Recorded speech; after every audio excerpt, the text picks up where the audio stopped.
እስኪ ይህንን ቪዲዮ አንድ ጊዜ አድምጠን እንመለስ። ዩቲዩብ ስቱዲዮ ነው። ሪፍሬሽ ላድርግላችሁ ካላመናችሁ። አያችሁት?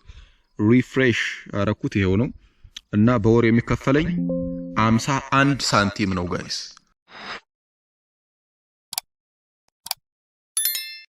ግማሽ ብር ማለት ነው። 51 ሳንቲም ነው የሚከፈለኝ። ከዛ በተጨማሪ ደግሞ ሌላው እዚህ ጋር የምታስተውሉት ነገር በወር አንድም ሰብስክራይብ አላገኝም።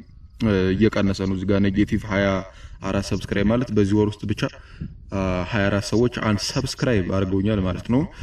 እና ይሄ ምንም ማተር የማያደርግ ነገር ነው ማለት ነው። ይሄ አሁን እዚህ ጋር የምታዩት ቁጥር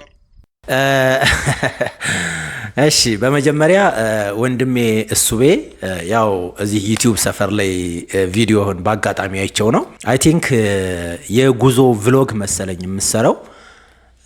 በጣም ብርቱ ልጅ ነህ። አያለው አንዳንድ ነገሮችን ማለት በየቀኑ ምናምን ቪዲዮ ትለቃለህ። እዚህ ጋርም ለማየት እንደሞከርኩት እንደምታዩት ወደ 20700 ሰብስክራይበር አለው። ባይዘዋይ ይሄ በጣም ብዙ ሰብስክራይበር ነው፣ በጣም ብዙ። ግን ሰምታችሁት ከሆነ በወር የተከፈለው ስንት ነው? $0.5። አሁን ስለ ልጁ ለማውራት ምናምን ሳይሆን ልጁ ኦልሬዲ ቪዲዮ ሰርቶ ፐብሊሽ አድርጓል፣ አሳይቷል። ማስተማር የፈለገውም ነገር አለ እና እኔም የተማርኩት ነገር ስላለ እናንተም መማር ያለባችሁ ነገር ስላለ ነው ይሄን ነገር ይዤ የመጣሁት። በተለይ ስለ ዩቲዩብ ክፍያ ማለት ነው። አንዳንዴ በጣም ብዙ ሰብስክራይበር ያላቸው ሰዎች ብዙ ገንዘብ የሚያፍሱ ምናምን ይመስላቸዋል። በጣም ትንሽ ሰብስክራይበር ያላቸው ሰዎች ደግሞ ትንሽ የሆነች ሳንቲም የሚያገኙ ይመስላቸዋል። ለምን እንደሆነ አላቅም። ትንሽ የሆነ መወዛገብ ነገር አለ። ምክንያቱም ዩቲዩብ ቋሚ የሆነ ደሞዝ አይደለም የሚከፍለው። የሆነ ሰዓት አሪፍ የሆነ ነገር ያመጣል፣ የሆነ ሰዓት ደግሞ ወደ ታች ይፈጠፍጣቸዋል። እና ኢቭን እንደምታዩት እዚህ ጋር ወደ ኔጌቲቭ 24 ሰብስክራይበር መጥቷል።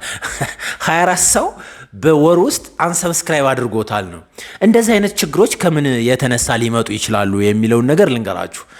እንግዲህ እኔ ከ5 እስከ 6 ዓመት አካባቢ ሊሆነኝ ነው እዚህ ፕላትፎርም ላይ ከቆየውና ብዙ ነገር እያጠፋውም እያለመውም የታዘብኩት ነገር አለኝ።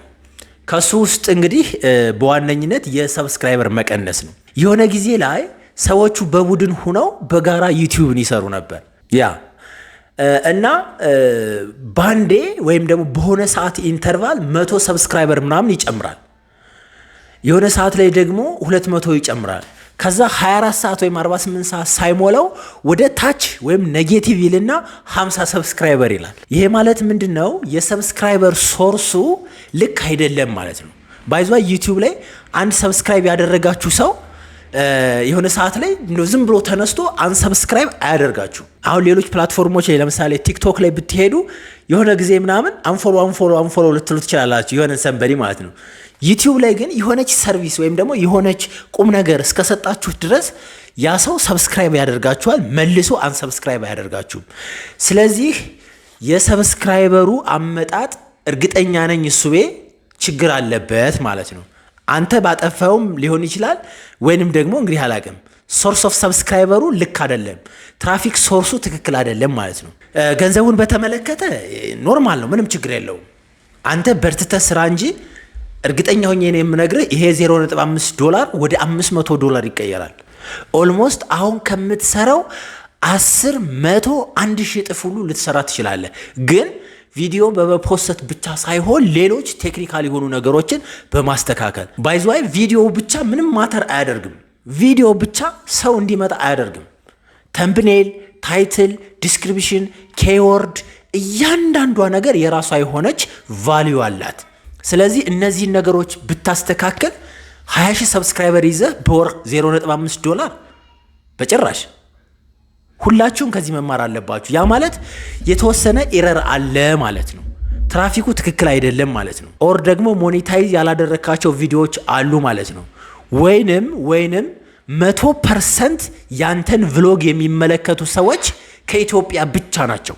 ይሄንን ፊክስ ማድረግ አለብን። አትሊስት 3%፣ 5%፣ 10% የሚሆኑ ሰዎች አውት ኦፍ ኢትዮጵያ መሆን አለባቸው ከኢትዮጵያ ውጭ። እና ወደፊት አሪፍ የሆነ ኦፖርቹኒቲ አለ። ምክንያቱም ኢትዮጵያ የዩቲዩብ ፓርትነር ፕሮግራምን ጆይን ልታደርግ ስለምትችል በቅርቡ እንግዲህ እንዳካሄዱ ከሆነ በተለይም ናሽናል ባንክ ኦፍ ኢትዮጵያ የሚያወጣው መረጃ እውነት ከሆነና ወደ ተግባር ከገባ ኢትዮጵያ የዩቲዩብ ፓርትነር ፕሮግራም በቅርቡ ትሆናለች። በ1 ዓመት በ2 ዓመት ማለት ነው። ስለዚህ ያኔ አንተ በጣም ከሌሎቹ ሰዎች የተለየ ተከፋይ ነው የምትሆነው። ይህንንም ያዝልኝ። ያው እንግዲህ ምክሩን እንደ ወንድምነት ነው። ምክንያቱም አንተ ፐብሊሽ ስላደረግከው ነው። አይቸው ገርሞኝ ነው ማለት በ20 ሺህ ሰብስክራይበር 0.5 እንዴት! እንደውም እኮ እኔ አሁን ለምሳሌ 60 ሺህ ሰብስክራይበር ሁኜ በወር ከማገኘው ገቢ 20 ሺህ ሰብስክራይበር ላይ ሁኜ የማገኘው ገቢ አሪፍ ነበር። ለምን መሰለ? 20 ሺህ ሰብስክራይበር ላይ ሁኜ በጣም ተግቼ ነበር የምሰራው። በጣም ተግቼ አንደኛ 20 ሺህ ሰብስክራይበር ስትገባ ሙቀት አለ ማለት ደስ ይልሃል። ከ10 ሺህ ወደ 15 ሺህ ወደ 20 ሺህ ወደ 30 ሺህ ስትገባ በጣም በቃ አይደለ ወደ ፒክ እንትን ነው የምትሄደው። በደንብ ለመስራት ትጥራለህ፣ ትለፋለህ። ነገር ግን 50 ሺህ 60 ሺህ ስትደርስ ደግሞ ትንሽ ደከም ይልሃል፣ በረድ ትላለህ። የሆነ አረ ስቴቢሊቲ ይመጣል እና 20 ሺህ ላይ እንደውም የማገኘው ገቢ አሁን 60 ሺህ ሁኜ ከማገኘው ገቢ አንዳንዴ ይበልጥ ነበረ፣ ፍራንክሊ ስፒኪንግ ማለት ነው። ስለዚህ መስራት ማስተካከል ያለብህን ነገር ወንድሜ ሱቤ አስተካክል። ቪዲዮዎችንም እያየው ነበር። ምናልባት ብዙ ነገሮች ይኖራሉ። እዚህ ጋር የተወሰኑ ኮመንቶችን እስኪ ላሳያችሁ እና መጨረሻ ላይ ምን አለ? አይ እኔ በቃ ለዩቲዩብ አልተፈጠርኩም እድል የለኝም ምናምን አለ እና ኖ በጭራሽ ይሄን ያህል ኮሚኒቲ ይዛል ማለት ቀላል አይደለም። በጣም ብዙ ኮሚኒቲ ነው። 20 ሺህ 3 ሺህ 5 ሺህ 10 ሺህ ስንገባ ምን አይነት ደስታና ፊሊንግ እንደነበረው በደንብ አስታውሳለሁ። ስለዚህ 20 ሺህ ኮሚኒቲ ቀላል አይደለም። ነገ አሪፍ የሆነ ስራ ትሰራበታለህ እና ከዛ ውስጥ እስኪ 1-2 ኮመንቶችን ላምብላችሁ። የእድል ጉዳይ ሳይሆን ያንተ ችግር ነው። ምክንያቱም ትልቅና ማንም ያልሞከረው ምርጥ ሀሳብ አምጥተህ ዛላምበሳ ድረስ ሄድክ። ነገር ግን ዝም ብለህ እየተጓዝክ መቅረጽ ነው እንጂ ስለምትደርስበት ከተማ፣ ስለ ሰዎቹ፣ ስለ ባህሉ ነገር አታሳይም። በቃ መራመድ ብቻ። ያ ደግሞ ያሰለቻል። ወደፊትም ቪዲዮ ከመስራት በፊት ምርጥ ቪዲዮ እንዲሆን እስክሪብት ጽፈህ ስለምታወራው ነገር ተዘጋጅተህ አቅርብ። ወንድማዊ ምክሬ ነው። በደንብ ነው የኔን ሐሳብ በደንብ ነው የገለጽክልኝ ወንድሜ ሶሎሞን አበባው። በደንብ ነው ሐሳቤን የገለጽክልኝ። ምክንያቱም ቭሎጊንግ ማለት ዝም ብሎ የሆነን ቦታ ማሳየት ምናምን አይደለም። እሱ ምንም ብዙ ሰው ያውቀዋል። ግን ስለዛ ቦታ ምንነት፣ እዛ አካባቢ ስላለው ባህል፣ ወግ፣ ታሪክ እያንዳንዷ ክሪቲካል የሆነች ማህበረሰባዊ እሴትን በጠበቀ መልኩ ለሰዎች ማስረዳት ዘንድ የሆነ ሰዓት ላይ ስለዛ ጉዳይ ስትወራ ሁላችንም እንላለን። ያ ማለት አዲስ ነገር ነው የምታሳውቀን። ሌሎች ቭሎግ የሚያደርጉ ሰዎች ምን እንደሚያደርጉ እነሱን ፎሎ አድርግ። እኔም ወንድማዊ ምክሬን ነው መመክርህ። አንተም ብቻ ሳይሆን እንደዚህ አይነት ስራ ለመስራት ያሰባችሁ ሰዎች እንበልና እንኳን አንተ በእግርህ ይህንን ያክል ሀገር እየዞርክ ቀርቶ አንድ ከተማ ላይ አዲስ አበባ፣ ባህር ዳር፣ ሐዋሳ፣ መቀሌ፣ ጅማ አንድ ከተማ ላይ ራሱ በቀበሌ እየዞርክ የሆነ ነገር ብታሳይ፣ የሆነ ታሪካዊ ቦታ ብታስጎበኝ፣ የሆነ ታሪካዊ እሴት ብታሳየን፣ ብታስመለክተን፣ ብታስረዳን እንዴት አድርገን እንደምናደምጥ እንቀጥል። እስኪ አንድ ኮመንት ረዘም ያለ እስኪ እኒ ካገኘን። አንተ እኮ ትልቅ ደረጃ ላይ መድረስ የነበረብህ ነህ። እስኪ በውስጥ አውራይ ላግዝህ ብችል ደስ ይለኛል። ያ አግዘው ወንድሜ፣ አሪፍ ነው፣ ደስ ይላል የእውነት። ተስፋ አትቁረጥ ብሮ። እንደ ሀሳብ የምነግርህ የተሻለ እይታ ሰብስክራይበር እንዲኖርህ አሪፍ ተምብኔልና ቪዲዮ ኤዲቲንግ ተጠቀም።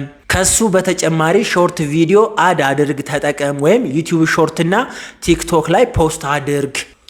ይሄም አይከፋም፣ አሪፍ መልእክት ነው። ያ ሰው እንግዲህ ሀሳባችንን ስናጠቃልል ወንድሜ እሱቤ ቭሎግ ሀሳቤን እንደምትቀበል ተስፋ አደርጋለሁ። ሜቢ ሀሳቤ ከገዛህና አሁን ያልኩን ነገር ከተረዳህ ይህንን ቪዲዮ ሼር አድርገህ ሜንሽን አድርገኝ ዘን ኮሙኒኬት እናደርጋለን። አንዳንድ ነገሮችን ቴክኒካል የሆኑ ነገሮችን ምናልባት ማግዝህ ነገር ካለም አግዝሃለሁ። ከዛ ውጭ ግን የምታደርገው ነገር በጣም ደስ ይለኛል የእውነት ማለት ነው። ድፍረትህ ምናምን በደንብ ነው የማደንቅልህ። ምክንያቱም ቀጥታ ራስህ ይዘህ ነው ስልክ የምትቀረጸው። እንዳየሁት ፀሐይ ላይ ሁነህ ነው። ምንም አይነት ኢንስትሩመንት ያን ያክል አትጠቀምም እና የሆነ ወኔ ያለህ ደስ ትላለህ። ለስራው ተፈጥረሃል። ለስራው እድለኛ አይደለሁም አትበል። ለስራው ተፈጥረሃል፣ ግን ትንሽ የምትስተካከል ነገር ካለች እሷን እናስተካክላት ነው። ሁላችሁም ከዚህ ትማራላችሁ ብዬ ስላሰብኩ ነው ይህንን ቪዲዮ ይዤ የመጣሁት። ቪዲዮውን ላይክ በማድረግ ጨርሱ። በሌላ በአሪፍ ቪዲዮ እስከምንገናኝ ድረስ ባይ ባይ።